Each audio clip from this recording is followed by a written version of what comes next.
É claro, se eu quero entender o coração dessas gerações todas, cada uma com a sua especificidade, então eu vou ter que caprichar um pouquinho na minha escuta. Isso faz muito sentido. Uma outra coisa, para entender e acessar o coração das novas gerações, é preciso aprender o letramento das emoções. E aí tem uma coisa muito curiosa. Quando se fala de letramento, nós estamos diante de doutores e doutoras aqui do assunto. O processo de alfabetização, uma coisa extraordinária. Mas o que isso quer dizer com letramento aqui? Primeira coisa, é o desenvolvimento competente da leitura e da escrita nas práticas sociais. Só que, óbvio, quando nós estamos falando aqui de um letramento muito especial, não é mesmo? Que é uma outra linguagem. E aí eu trouxe para compartilhar com vocês um psicoterapeuta que foi famoso no seu tempo. O nome dele é Claude Steiner. Ele é um psicoterapeuta franco-canadense. Ele vivia na França, nasceu lá, e no tempo que era iminente a queda de Paris, a queda da França diante do nazismo, ele e a família saíram fugindo de lá. Ele foi para o México, depois para os Estados Unidos, depois para o Canadá, e foi vivendo a sua vida. E como era um grande psicoterapeuta, ele buscou estabelecer alianças para conversar sobre as teorias que ele já imaginava serem as mais importantes. E ele encontrou um cidadão chamado Eric Berne. Eu não sei quantos aqui, quem é mais ligado à área da psicologia, se lembra desse famoso criador em termos de psicologia, chamado Eric Berne, e que fundou um tipo de psicoterapia chamada análise transacional. Não sei quantos se lembram disso. Mas o fato é que Claude Steiner se uniu a Eric Berne e eles criaram a chamada análise transacional, que no fundo é uma espécie de psicanálise simplificada, cujo objetivo é concentrar a compreensão das relações humanas a partir do modo como elas interagem. Quem lembra um pouquinho aqui dos conceitos principais de Freud, vai lembrar que Freud pensou a estrutura do nosso psiquismo a partir de 3 instâncias, que ele chamou id, ego, superego, e o pessoal da análise transacional resolveu atribuir a esses nomes outros significados. Por exemplo, uma outra nomenclatura. Em vez de id, eles se referiam a uma instância da nossa personalidade, que eles chamavam o lugar da criança. Em vez de superego, o lugar do pai. E aquilo que seria a ação do ego, portanto, a ação mais equilibrada, seria o lugar do adulto. E a ideia era, quando as pessoas interagem umas com as outras, se por acaso eu interajo com o outro na condição de pai, e aí eu pensaria um pouco naqueles conceitos mais bem estabelecidos dos baby boomers, sabe? Que a partir de ideias muito profundamente fixadas, assumiriam, em alguns relacionamentos, o lugar do pai, que fala como autoridade e impõe a regra sobre o outro. Nesse caso, essa atitude não seria exatamente uma atitude equilibrada. Seria, na verdade, fruto de uma certa neurose, em que a pessoa, em alguns momentos, talvez, com a necessidade de se defender de uma coisa qualquer, ao se relacionar com o outro, grita, fala alto, impõe o seu poder e a sua autoridade para que o outro simplesmente escute. Mais ou menos semelhante a essa posição, só que no lado invertido desse processo, seria a resposta da criança.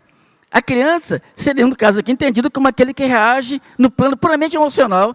Então, uma pessoa, diante de uma pressão muito grande do outro, chora, dá uma crise histérica, quebra tudo, entra em pânico, fica com medo, se esconde debaixo da cama, faz 1000 coisas, porque não consegue enfrentar a realidade.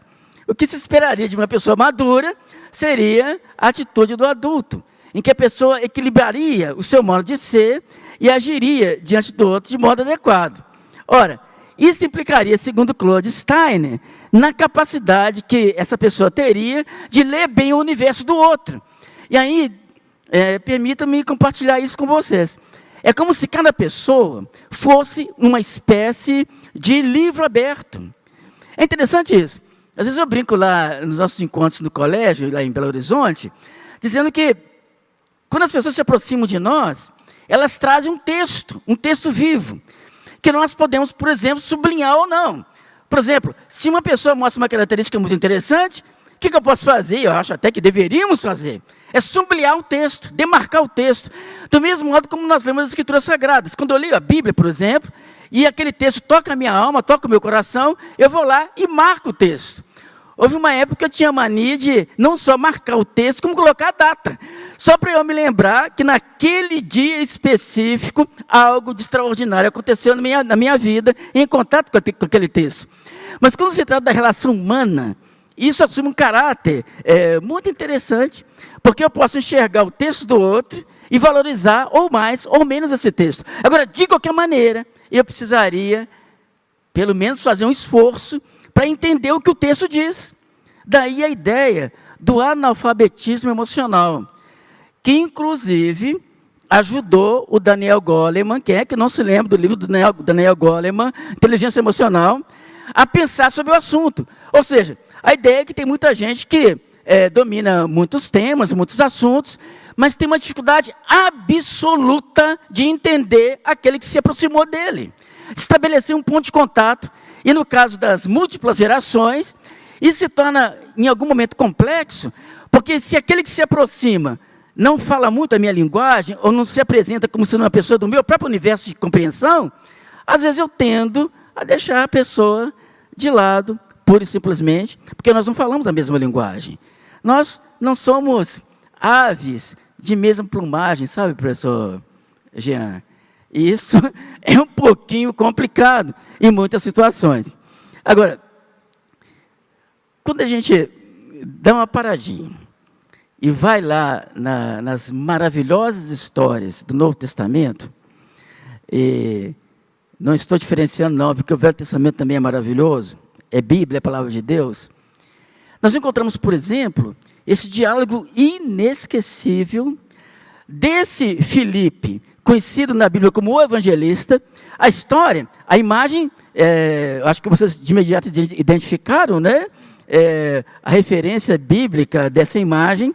Filipe, evangelista, estava voltando para Jerusalém, passando pelas vilas da região de Samaria, para compartilhar a palavra de Cristo.